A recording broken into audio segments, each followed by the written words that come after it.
జానకిని చూసావా? చూశాను బాబు, మీ ఇంటికి మీరే కదా తీసుకెళ్లారు. జానకిని ఈ రోజు ఎక్కడైనా చూసావా? చూడలేదు బాబు. రే అభి, నువ్వు అటెళ్ళు చూడు. సరే, నువ్వు అటు వెళ్తావా? ఓకే.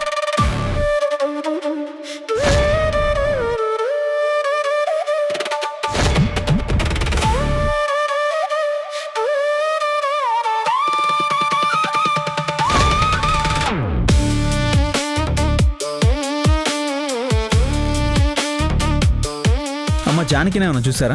లేదు, చూడలేదు బాబు. చూడలేదా?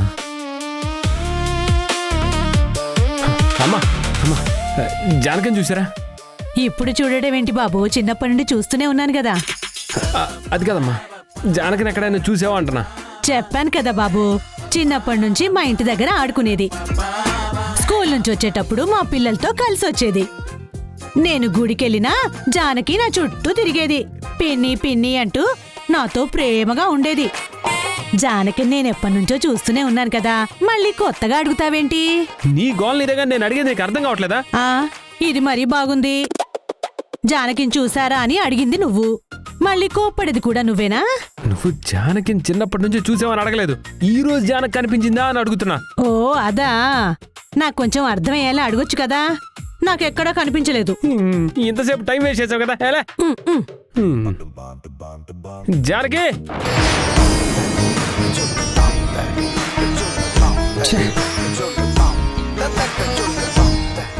ఎక్కడికి వెళ్ళిపోయావు జానకి?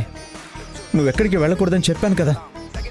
ఇప్పుడు నువ్వు ఇలా వెళ్ళిపోయావంటే దుర్గమ్మ నువ్వే చంపావు, అందుకే పారిపోయావని అందరూ అంటారు. నిజం నిరూపించాలంటే నువ్వు ఇక్కడే ఉండాలి. అయినా నాకు చెప్పకుండా ఎందుకు బయటికి వెళ్ళావు?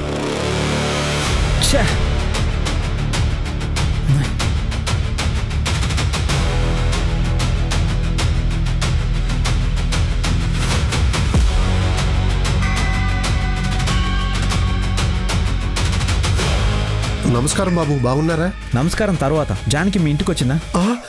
జానకి ఉదయం నుంచి జానకి కనిపించడం లేదు. ఎక్కడ వెతికినా తను ఎక్కడా లేదు. అందుకే మీ దగ్గరకు వచ్చిందేమో అని అడుగుతున్నాను. రాలేదు బాబు. ఒకవేళ వచ్చుంటే నేనే మీ ఇంటికి తీసుకొచ్చావండి కదా. అయినా తను మీకు చెప్పకుండా ఎలా వెళ్తుంది? అదే కదా నా టెన్షన్. అప్పటికి నేను చెప్పాను నాకు చెప్పకుండా ఎక్కడికి వెళ్ళొద్దని, కానీ ఎవరి మాట వినదు కదా. అందుకే ఇలా వెతకాల్సి వస్తుంది. మీకు కనిపిస్తే నాకు ఫోన్ చేయండి, నాకు కనిపిస్తే మీకు ఫోన్ చేస్తాను. అలాగే బాబు.